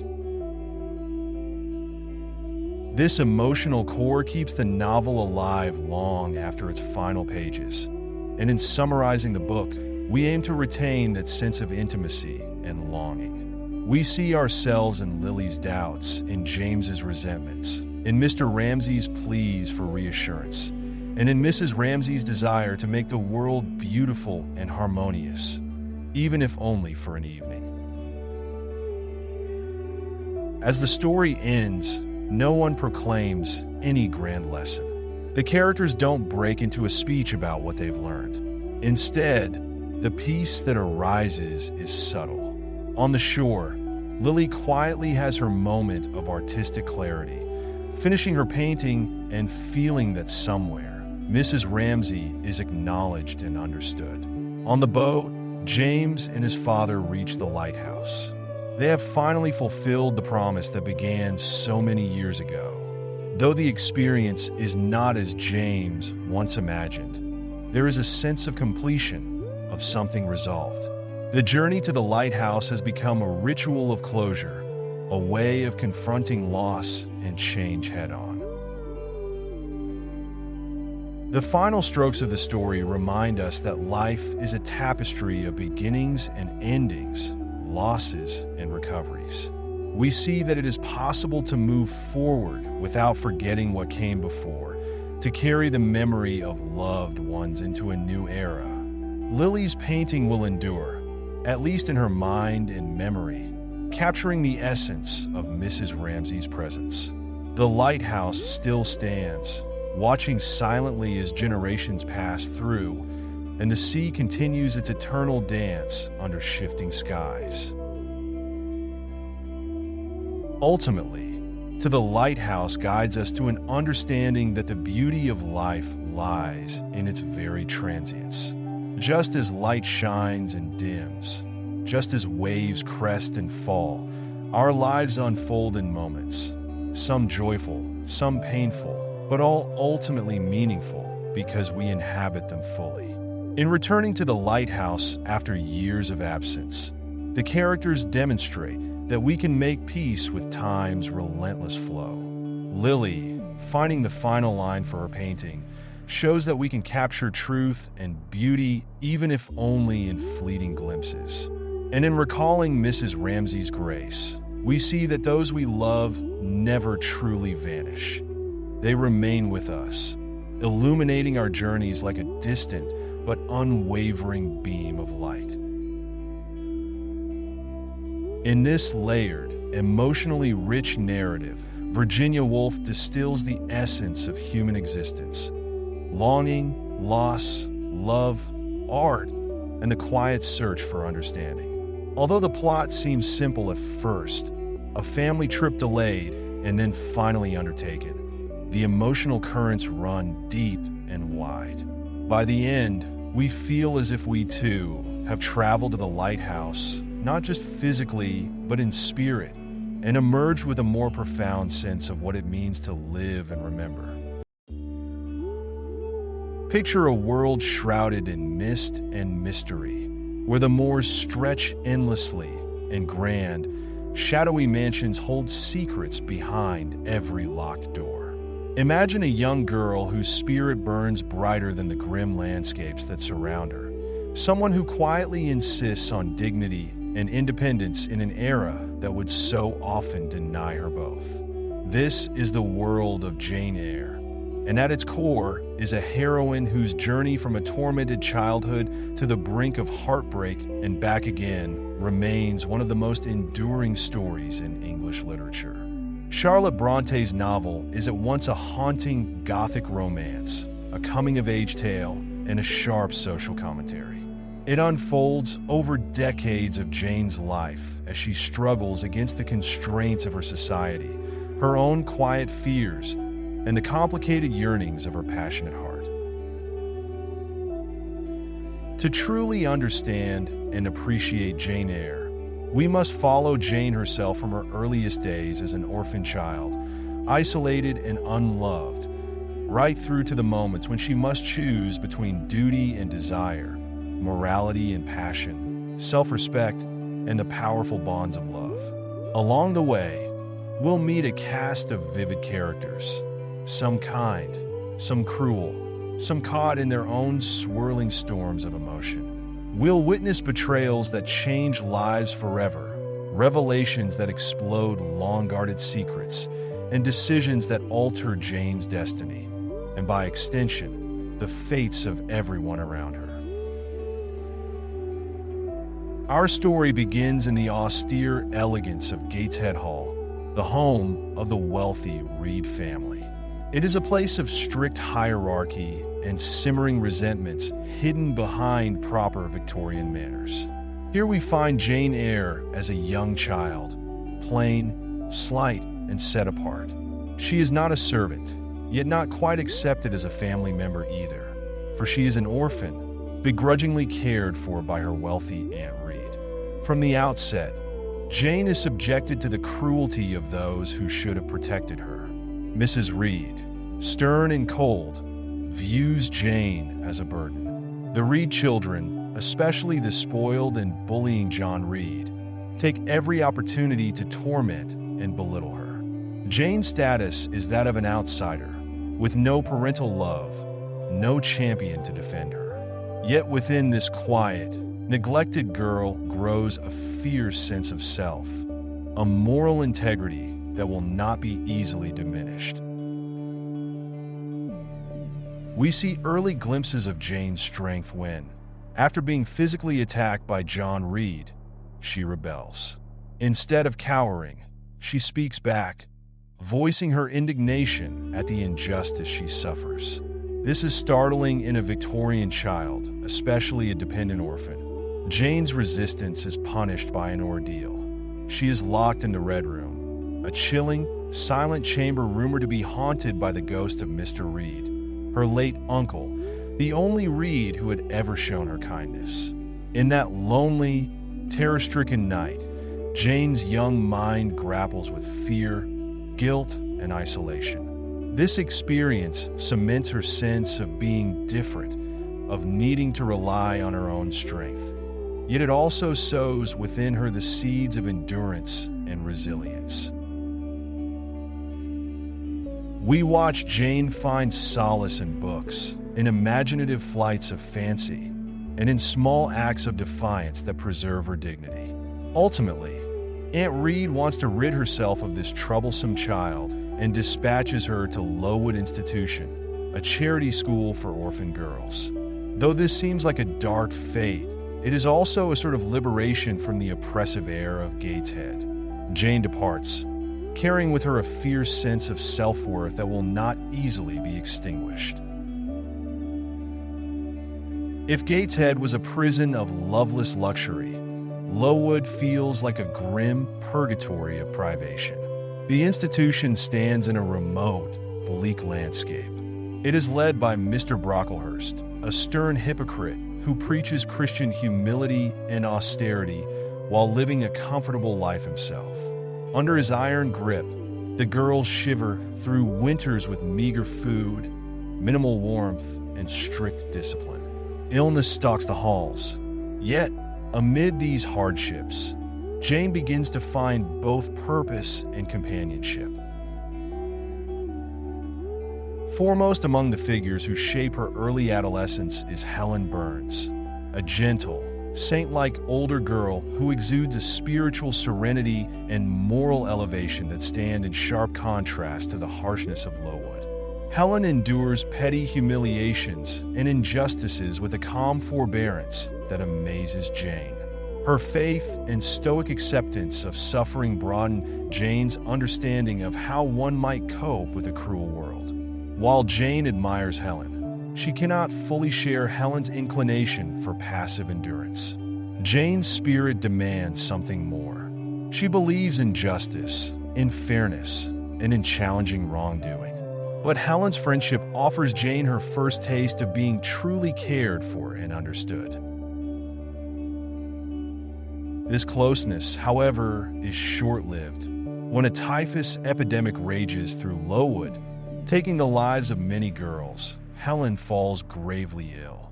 In a haunting midnight scene, Jane creeps into Helen's bed and holds her friend's hand as Helen slips peacefully into death. This loss is Jane's first true heartbreak, and it impresses upon her the impermanence of kindness and the fragility of life. From this tragedy arises change. Public scandal over the conditions at Lowood forces reform, improving the school's environment. Jane spends the rest of her adolescence here in relative stability, under the guidance of the more benevolent Miss Temple, a teacher who is fair, wise, and caring. Jane grows from a timid child into a capable, educated young woman. She learns literature, drawing, music, and the ways of the world. Most importantly, Miss Temple's mentorship nurtures Jane's moral compass and her hunger for knowledge, preparing her for a future beyond Lowood's gates. When Miss Temple eventually marries and leaves, Jane faces a crossroads. Her mentor's absence stirs restless desire within her. She yearns for freedom, for new experiences and a broader life. No longer content to remain in the confines of Lowood, she places an advertisement for a governess position. Soon, she receives a response. A Mrs. Fairfax at a place called Thornfield Hall seeks a governess for a young ward. With a quiet but determined resolve, Jane sets forth to claim her independence. Thornfield Hall stands in the remote countryside, a grand and somewhat imposing mansion, but one softened by warm fires, cozy sitting rooms, and the kindly presence of Mrs. Fairfax, the housekeeper.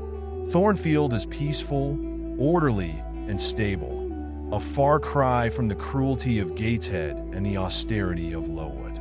Jane's new charge is Adele Varens, a lively French girl whose mother, we learn, was once connected to Thornfield's master. As a governess, Jane finds a sense of purpose in educating the bright but somewhat spoiled Adele. She settles into a tranquil routine, though she often wonders about Mr. Rochester, the absent master of the house, who rarely visits his own home. Then, one twilight, as Jane walks alone on a narrow country lane, she hears the thunder of hooves and witnesses a man atop a horse galloping toward her. The horse slips on ice, throwing its rider. Jane rushes to help him, a meeting electric with tension and curiosity. Later that same evening, as she returns to Thornfield, she finds that this very man is Mr. Edward Fairfax Rochester, the long-absent master of the estate. He is not handsome in the conventional sense. He is dark, stern, unpredictable, and carries an air of burdened mystery. He engages Jane in sharp, intelligent conversation, testing her wit and spirit. From these first encounters, a dynamic crackles between them, an intellectual equality and a subtle emotional charge that Jane has never experienced before. As days turn into weeks, Mr. Rochester lingers at Thornfield, drawing Jane into long, late-night dialogues. He teases her, challenges her, and even confides hints of his troubled past. Jane, for her part, admires his intellect, his complexity, and his unexpected moments of kindness. Yet a mystery hovers over Thornfield. Strange laughter echoes in the halls at night. A fire inexplicably ignites in Mr. Rochester's bedroom, and Jane's courageous intervention saves his life. He brushes it off as an accident, implying that Grace Poole, a servant, is responsible. Jane senses deeper secrets swirling in the quiet corridors. Why does Mr. Rochester brood? Why does the upper floor sometimes ring with eerie sounds, whose presence is felt yet never fully revealed? Jane's emotional world grows complicated as she finds herself falling quietly, deeply in love with Mr. Rochester. She tries to keep her feelings hidden, reminding herself of the gulf that separates a wealthy master and a humble governess. Yet, it becomes evident that Rochester is drawn to her unique spirit and moral earnestness. This is not a superficial attraction. He seems to see in Jane an equal, someone who can spar with him intellectually, who is neither dazzled by his status nor cowed by his temper. But just as their unspoken bond strengthens, new impediments arise. Mr. Rochester suddenly welcomes the beautiful and aristocratic Blanche Ingram to Thornfield, along with a host of society guests. Blanche is poised, elegant, and rumored to be his future bride. Jane feels wounded and insignificant, her hopes seemingly dashed. However, Mr. Rochester's behavior is perplexing. He pays only superficial court to Blanche, while continuing to seek out Jane's company in private. He then orchestrates a strange charade, a costumed gypsy fortune teller who singles Jane out and cryptically suggests that her hopes might not be in vain. Tension escalates further when a mysterious visitor arrives, Mr. Mason from the West Indies. In the dead of night, Jane is summoned by a frantic Rochester to help tend a wounded Mason, attacked under strange circumstances in Thornfield's attic. The puzzle grows more intricate. There is something or someone hidden above, a secret that threatens to destroy whatever happiness Jane might dream of.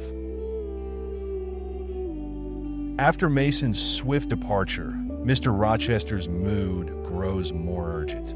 Finally, in the orchard garden, beneath the moonlight, he declares his love for Jane and asks her to marry him. Overcome with emotion and disbelief, Jane confesses her own love.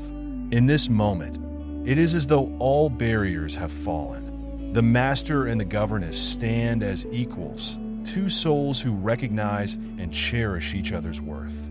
Jane's joy is profound. The next weeks are filled with lightness and plans for a future free from loneliness and want. Yet the very air hums with foreboding, as though happiness at Thornfield is too perfect to last. On the morning of the wedding, Jane's happiness brims to the surface.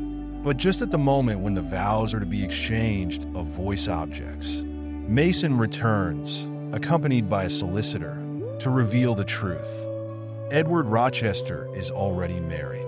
His wife, Bertha Mason, lives, albeit in a state of violent madness, hidden in Thornfield's attic, guarded by Grace Poole. The terrible secret that Rochester had so carefully concealed now comes crashing down in the church.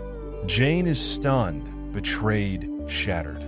Her beloved Rochester is a man with a monstrous secret. Although he pleads with her to understand his predicament, describing how Bertha's hereditary madness turned their marriage into a living hell, Jane recognizes that she cannot remain as his mistress, even if he does not love his wife. She is a woman guided by principle, self-respect, and a refusal to compromise her own moral compass. In one of the most poignant scenes of the novel, Rochester begs Jane to flee with him to the continent, to live together far from the strictures of English law and morality. He insists that their love is pure and should not be thwarted by a doomed marriage contract. But Jane knows such a life would destroy her sense of self. She would become morally compromised, losing the independence and dignity that have defined her. With a broken heart, she steals away from Thornfield in the early hours of the morning, leaving her fortune, her love, her dreams behind, guided only by her incorruptible conscience. Jane's flight into the wilderness is physically and emotionally punishing. With no money and nowhere to turn, she walks for days across desolate moorland. She sleeps rough, begs a morsel of bread, and nearly perishes from exposure and hunger. This section of the story underscores Jane's formidable strength. She endures degradation and suffering, clinging to her belief in her own moral worth. Just as she hovers on the brink of death, she stumbles onto the doorstep of the Rivers family. St. John, Diana, and Mary, three grown siblings living in a modest home, struggling to maintain dignity after losing their own fortune. The Rivers family takes Jane in, nursing her back to health. Under the assumed name Jane Elliott, she begins to mend her body and soul. The sisters, Diana and Mary, are warm, intelligent, and kind, kindred spirits who quickly befriend Jane. St. John Rivers, however, is a more complex character. He is a clergyman with an iron will, driven by a sense of religious duty so intense that it nearly crushes human warmth. He admires Jane's intelligence and moral character. Before long, he secures a position for her as a village schoolmistress, a modest, humble job that allows Jane a measure of independence and purpose. For a time, Jane finds contentment in this quiet life. She is respected, she is useful, and she feels safe from the agonies of the past. But fate is not done with her.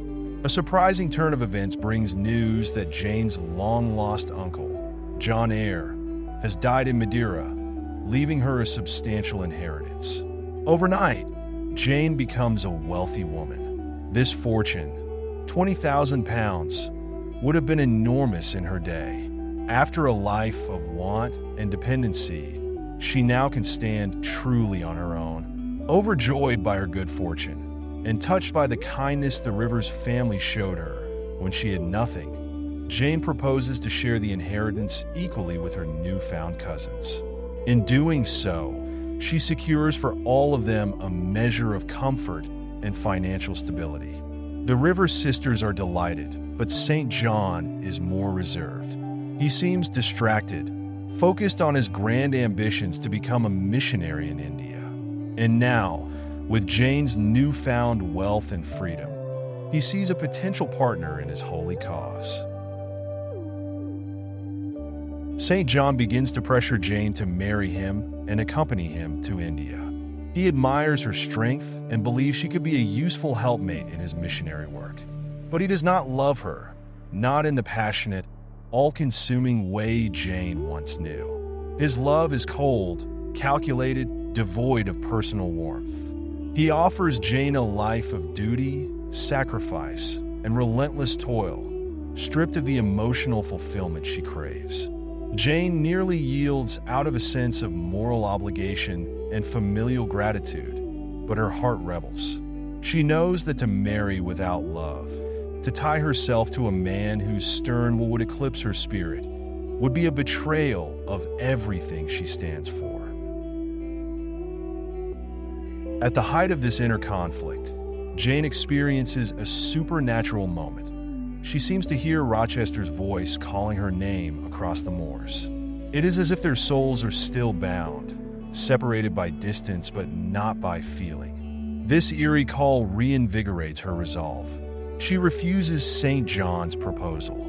She cannot relinquish her free will and her capacity for love. Something in her knows she must return to Thornfield to discover what has become of the man who still haunts her heart. With quiet determination, Jane leaves the Rivers home and journeys back to Thornfield. She returns expecting uncertainty, fearing what she might find. The sight that greets her is devastating. Thornfield Hall is a blackened ruin. The once grand mansion is now a charred shell, scorched beams and crumbled walls open to the sky. Jane's horror is complete when she learns from the locals what has happened. Bertha Mason, the mad wife, set the house on fire. In a desperate scene, Mr. Rochester tried to save all within, servants, Adele, and even his deranged wife. He succeeded in rescuing the household, but when he attempted to save Bertha, she leapt from the roof to her death. Rochester survived, but at a terrible cost. He lost one of his hands and his eyesight in the inferno. He now lives at Ferndean, a secluded manor house deep in the woods, blind, maimed, and brooding, cut off from the world. Jane's heart aches with compassion and love. She goes to Ferndean and observes Rochester secretly at first. She sees a changed man, no longer arrogant and imposing, but humbled, wounded, and sorrowful. His fierce independence is compromised by blindness. He relies on others in a way he never could have imagined. When Jane steps forward and speaks to him, the shock and joy he feels are immeasurable. He cannot see her, but he recognizes her voice. He fears it might be a cruel trick of his mind, yet her presence is undeniable.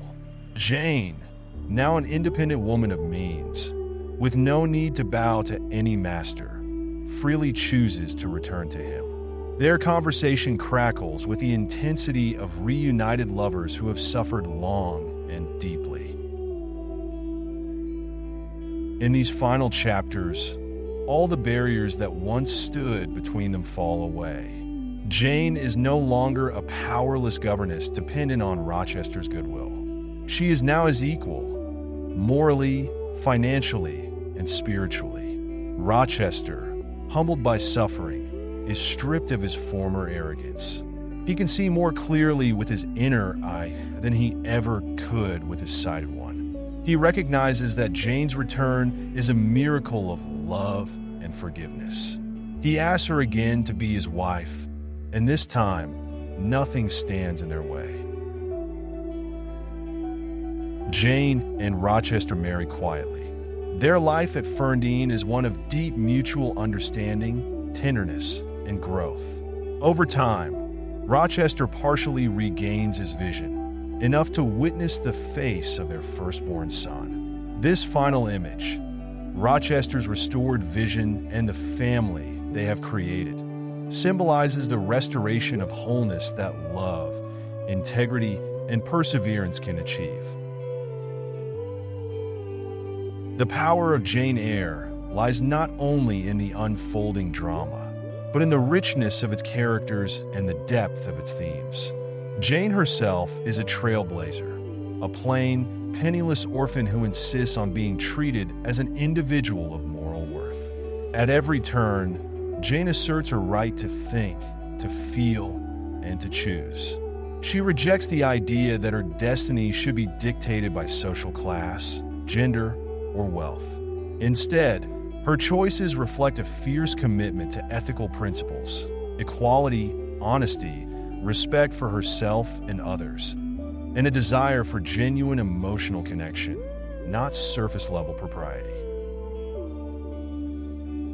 Mr. Rochester is a man burdened by a tragic secret and a tortured conscience. His outward brusqueness conceals a longing for redemption and love. When he meets Jane, he finds someone who sees him as he is, who can love him without illusion. But to win Jane's hand honorably, he must first lose everything: his home, his sight, his pride, reducing him to a state of humility in which honest, equal love can finally flourish. St. John Rivers embodies a different kind of moral severity. He represents piety without passion, duty without warmth. While not malicious, he is relentless and rigid, showing how religion or moral zeal can become oppressive if it denies human nature and the genuine bonds of affection. Helen Burns, by contrast, represents a gentle, forgiving spirituality that contrasts with the harshness of the world around her. Miss Temple and the River Sisters show us that kindness, education, and empathy can exist even within the strict confines of Victorian society. The Reed family and the conditions at Lowood Institution highlight the cruelty and hypocrisy of a world that punishes the powerless, while Thornfield's Gothic atmosphere and Hidden Attic Wife dramatize the era's anxieties about mental illness, marriage, and colonial exploitation, as Bertha's background in the West Indies hints at complicated colonial legacies. Throughout the novel, Jane's journey addresses timeless themes: the struggle for self-respect, the conflict between passion and morality, the need for authentic human connection over superficial social convention. The narrative probes questions about what it means to be a moral person when society's rules often seem unjust, how to remain true to oneself while loving another, and how to forge an identity that transcends the shackles of class and gender expectations. The England of Jane Eyre is a landscape of extremes. We have the comfortless splendor of Gateshead, where wealth and privilege fail to produce kindness. There is Lowood's harsh environment, which tests Jane's resilience but also fosters her moral growth. The windswept moors surrounding Thornfield create a moody backdrop where passion and mystery seem to ferment. Thornfield itself, with its quiet corridors, flickering candlelight, and secret attic, evokes the Gothic tradition, an environment ripe for whispered laughter, sudden fires, and passionate midnight confessions. The ruin of Thornfield at the climax is like a grand stage set for tragedy, its charred beams a symbol of the collapsed illusions and hidden sins. At Ferndean, nature envelopes the characters in greenery and seclusion, a quiet refuge for healing and honest love. What makes Jane Eyre so moving, even after centuries, is the intensity of Jane's emotional interior life. Readers and viewers find themselves invested in her fate because her struggles resonate on a human level. Who hasn't felt alone and misunderstood like the young Jane at Gateshead? Who hasn't longed for meaningful companionship in a world that often seems indifferent? When Jane stands at the altar, only to have her happiness torn away by a shocking revelation, we share her heartbreak and moral dilemma. When she wanders hungry and friendless, we feel her despair. And when she finally returns to Rochester, forgiving and forging a new life on her own terms, we rejoice in her hard-won happiness. The emotional journey is also bolstered by the tension between Jane's strong moral fiber and her longing for love. She is never willing to achieve happiness at the expense of her integrity. This central conflict between heart and conscience is a universal theme that gives the story its depth and staying power. The atmosphere of simmering secrets, the slow burn of romance, the dramatic revelations and reversals, all serve to keep us hooked. Even now, viewers and readers alike find themselves unable to look away, enthralled by Jane's quiet courage, by Rochester's wounded soul, and by the hope that, despite everything, true love and moral righteousness can coexist. In the end, Jane Eyre celebrates the triumph of the individual spirit over oppression, circumstance, and convention. Jane emerges as a pioneer of personal freedom, embodying a radical idea for her time, that a woman could be guided by her own principles, claim equality in love, and forge a life that honors both heart and conscience. Her voice, once silenced and ignored, grows strong and sure, echoing down through the years to inspire countless readers and storytellers. In summarizing this remarkable novel, we traverse Jane's life from orphan childhood in a hostile home, through trials at a rigid institution, to her intellectual awakening at Thornfield, her heartbreak, flight, and ultimate return. We experience the full sweep of her journey, the cruelty she endures, the friendship she forges, the love she finds, the moral challenges she overcomes. By the time Jane stands beside Rochester as his beloved wife, we know that her victory is not just a romantic outcome, but the culmination of a moral and emotional odyssey. This story, with all its Gothic flourishes, Victorian social critique, passionate romance, and deep psychological insight, continues to captivate. It teaches us about endurance, integrity, forgiveness, and the necessity of knowing and loving oneself before one can truly love another. The landscape of Jane Eyre, its stormy skies, torchlit corridors, and quiet classrooms, forms the backdrop for a tale that is ultimately about liberation. The liberation of a soul from the shackles of convention, fear, and self-doubt. As the final image of Jane Eyre and Edward Rochester living in peaceful companionship and quiet bliss flickers in our minds, we feel the lingering power of their story. We have witnessed darkness and despair, but also light and redemption. We have beheld a heroine who refused to be defeated by the world's cruelty and won, through courage and principle, a life rich in love and meaning. This is why Jane Eyre has never ceased to be read, discussed, and loved. It speaks to that innate human longing for respect, understanding, and genuine connection. It invites us into a richly imagined world only to show us truths about our own hearts. And it leaves us with the conviction that, no matter how harsh the journey, we can remain true to ourselves and find our way home.